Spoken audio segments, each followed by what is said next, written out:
Hello everyone, welcome to Assam Study. আমি আগৰ video বিলাকত পুৰণা ADRE কোৱেশ্চন পেপাৰৰ কোৱেশ্চন বিলাক আলোচনা কৰি আছিলো। এতিয়া যিখিনি বাকি ৰৈছে সেইখিনি আমি কন্টিনিউ কৰিম। আগৰ ভিডিওত আমি কোৱেশ্চন নম্বৰ 13 লৈকে আলোচনা কৰিছিলো। সো আজি 14 ৰ পৰা ষ্টাৰ্ট কৰিম। এইবোৰ অকল ADRE বুলি নহয়, যিকোনো আসাম গভৰ্ণমেণ্টৰ যিকোনো চাকৰিৰ কাৰণে ইম্পৰ্টেন্ট কোৱেশ্চন গুটেইবোৰ। 14 নম্বৰত আছে লক্ষ্মীনাথ বেজবৰুৱাৰ কবিতা অ মোৰ আপোনাৰ দেশ প্ৰথমে ক'ত প্ৰকাশিত হৈছিল? আনসাৰটো হ'ব বাহি। প্ৰথমতে বাহিত প্ৰকাশিত হৈছিল অ মোৰ আপোনাৰ দেশ।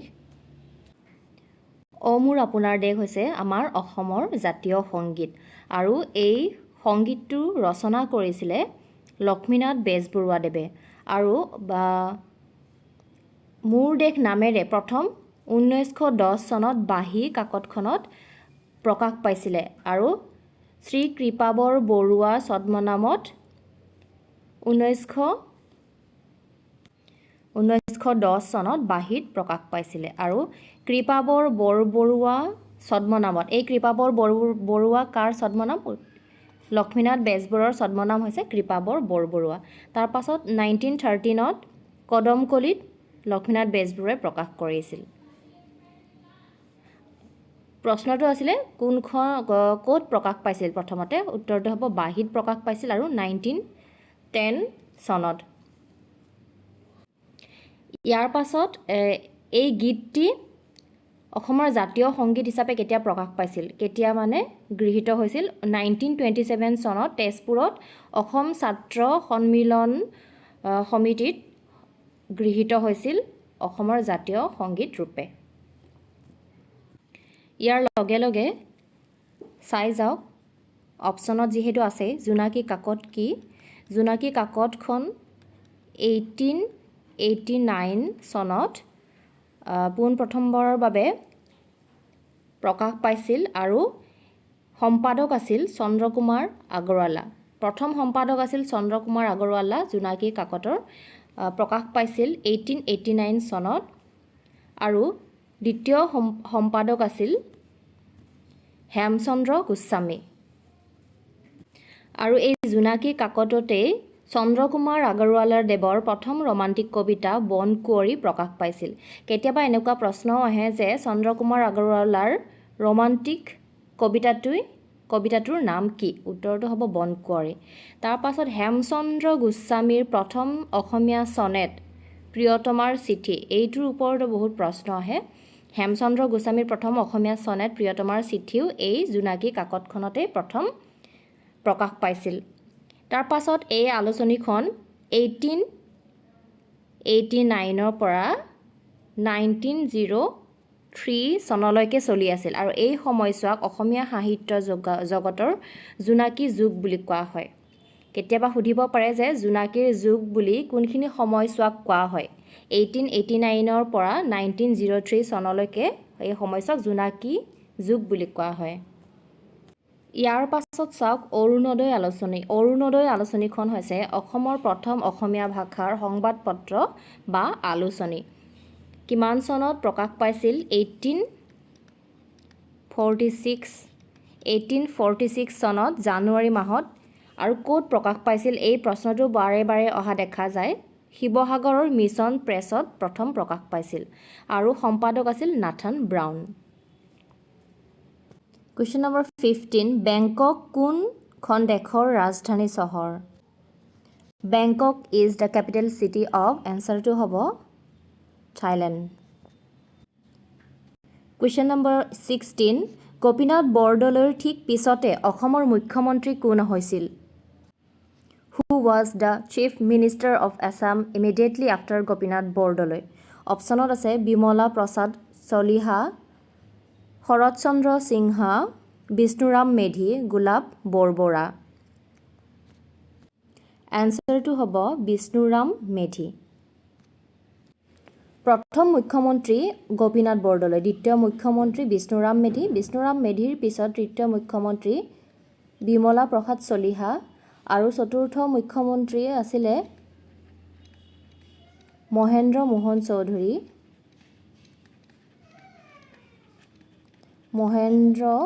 চৌধুৰী আৰু শৰৎ চন্দ্ৰ গোস্বামী 5th পঞ্চম মুখ্যমন্ত্ৰী গোলাপ বৰবৰা হৈছে 6 নম্বৰ মুখ্যমন্ত্ৰী Question number 17 অসমৰ সৰ্বপ্ৰথম চিকিৎসা মহাবিদ্যালয়খন কোন ঠাইত স্থাপিত হৈছিল Where was the first medical college of Assam established Answer to হ'ব ডিব্ৰুগড় ডিব্ৰুগড়ৰ প্ৰথম মেডিকেল কলেজ স্থাপন কৰা হৈছিল Next number 18 নিম্নলিখিত কোনখন ঠাই নতুন দিল্লীৰ নিকটৱৰ্তী Answer to হ'ব Gurugram Question number 19 Margaret Thatcher কোনখন দেশৰ প্ৰাক্তন প্ৰধানমন্ত্ৰী আছিল উত্তৰটো হ'ব ইংলেণ্ডৰ প্ৰধানমন্ত্ৰী আছিলে আৰু কাৰেন্ট বৰ্তমানৰ প্ৰধানমন্ত্ৰী হ'ল ঋষি সুনাক Question number 20 ৰাছিয়া আৰু আলাস্কাৰ মাজৰ জলভাগ হৈছে The body of water between Russia and Alaska is Answer to হ'ব option B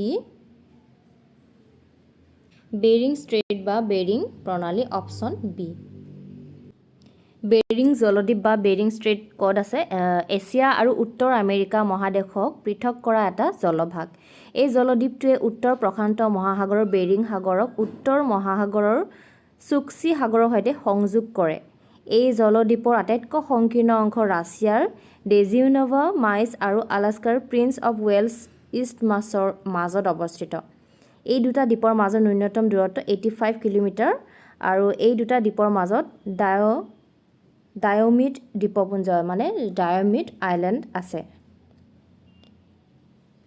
ইয়াৰ পাছত অপচনত আছে পানাম কেনেল হৈছে এটা আৰ্টিফিচিয়েল ৱাটাৰৱে পানামৰ 82 কিলোমিটাৰ দৈৰ্ঘ্যৰ এটা কৃত্ৰিম জলপথ বা আৰ্টিফিচিয়েল ৱাটাৰৱে যিয়ে আটলান্টিক মহাসাগৰক প্ৰশান্ত মহাসাগৰৰ সৈতে সংযোগ কৰি উত্তৰ আৰু দক্ষিণ আমেৰিকাক বিভাজিত কৰে এইটো হৈছে পানামা কেনেল এটা আৰ্টিফিচিয়েল কেনেল বা ৱাটাৰৱে যোনে নেকি আটলান্টিক মহাসাগৰৰ পৰা প্ৰশান্ত মহাসাগৰক সংযোগ কৰিছে আৰু নৰ্থ আমেৰিকাৰ পৰা সাউথ আমেৰিকাক পৃথক কৰিছে বা ডিভাইড কৰিছে ইয়াৰ পাছত সুইচ কেনেল ই ইজিপ্তত অৱস্থিত এও এটা কৃত্ৰিম সাগৰ পৃষ্ঠৰ জলপথ মানে আৰ্টিফিচিয়েল সি লেভেল ৱাটাৰৱে ইজিপ্তত থকা সি লেভেল আৰ্টিফিচিয়েল ৱাটাৰৱে যিয়ে ভূমধ্যসাগৰক সুৱেজৰ ইষ্টমাছৰ মাজেৰে লোহিত সাগৰৰ সৈতে সংযোগ কৰি আফ্ৰিকা আৰু এছিয়াক বিভাজিত কৰে এইটো ইজিপ্তত অৱস্থিত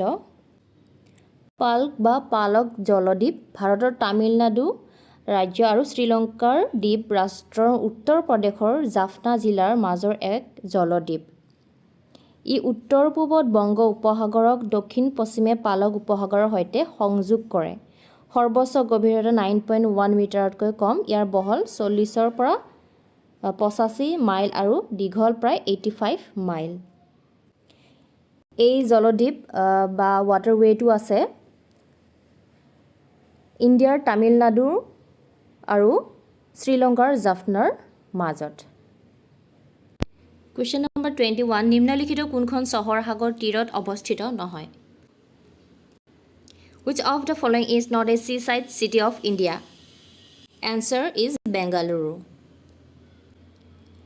Question number 22 নিম্নলিখিত কোনবিধ বাহনক ৰাষ্ট্ৰীয় ঘাইপথ প্ৰাধিকাৰী NHAI ৰ ফাষ্টগেট টলৰ পৰা ৰেহাই দিয়া হয় FASTag Which of the following vehicles is exempted from NHAI FASTag tolls Answer হ'ব এম্বুলেন্স আমাৰ এম্বুলেন্সৰ কি হয় ফাষ্টেগ টল গেটৰ পৰা ৰেহাই দিয়া হয় অসমৰ প্ৰথমটো আধুনিক ৰংগমঞ্চ বান থিয়েটাৰ কোন ঠাইত অৱস্থিত The first modern theatre hall of Assam the Ban Theatre is located in Answer to হ'ব তেজপুৰ ইয়াৰ পাছৰ প্ৰশ্নটো হৈছে নিম্নলিখিত কোনখন দেশ দক্ষিণ আমেৰিকাৰ অন্তৰ্গত আনসাৰটো হ'ব option B Bolivia Question number 25 ভাৰতৰ স্বাধীনতা সংগ্ৰামৰ কোনটো আন্দোলনত কনকলতা বৰুৱা শ্বহীদ হৈছিল এনচাৰটো হ'ব ভাৰত ত্যাগ আন্দোলন আৰু ভাৰত ত্যাগ আন্দোলন কেতিয়া হৈছিল 1942 চনত 1942 এনচাৰটো হ'ব অপশ্যন বি ইয়াৰে অপশ্যন এত আছে নন কোঅপাৰেশ্যন বা অসহযোগ আন্দোলন হৈছিলে 1920 চিপাহী বিদ্ৰোহ হৈছিলে 1857 চনত আৰু চিভিল ডিসঅবিডিয়েন্স হৈছিল 1930 চনত Question number 26 প্ৰথম ভাৰতীয় মহাকাশচাৰী কোন আছিল Who was the first Indian to go to space এনসাৰটো আপোনালোকে কমেন্ট বক্সত কমেন্ট কৰি জনাব ইয়াৰ পাছৰ প্ৰশ্নটো হৈছে অসম ৰাজ্যিক সংগ্ৰহালয় ক'ত অৱস্থিত Where is the Assam State Museum located আনসাৰটো হ'ব গুৱাহাটী নিম্নলিখিত সকলৰ কোন গৰাকী অসমৰ কেবিনেট মন্ত্ৰী হিচাপে হেহতিয়াকৈ নিযুক্তি লাভ কৰিছে এনসাৰটো হ'ব option B Jayanta Malla Baruah Question number 29 কোনটো বৰ্ষ দূৰদৰ্শনে ভাৰতত ৰঙীন টেলিভিছন অনুষ্ঠান আৰম্ভ কৰিছিল দূৰদৰ্শনে কালাৰ টেলিভিছন প্ৰগ্ৰাম আৰম্ভ কৰিছিলে 1982 চনৰ পৰা সো আজিৰ ভিডিওটিত এইখিনিয়ে আছিলে আপোনালোকে কেনেকুৱা পালে জনাব আৰু যদি চেনেলটো সাবস্ক্ৰাইব কৰা সাবস্ক্ৰাইব কৰিব আৰু কেনেকুৱা ধৰণৰ ভিডিও আপোনালোকক লাগে আপোনালোকে কমেন্ট সেকশনত কমেন্ট কৰি জনাব ইয়াৰ পাছৰ প্ৰশ্নখিনি আমি নেক্সট ভিডিওত আলোচনা কৰিম থ্যাংক ইউ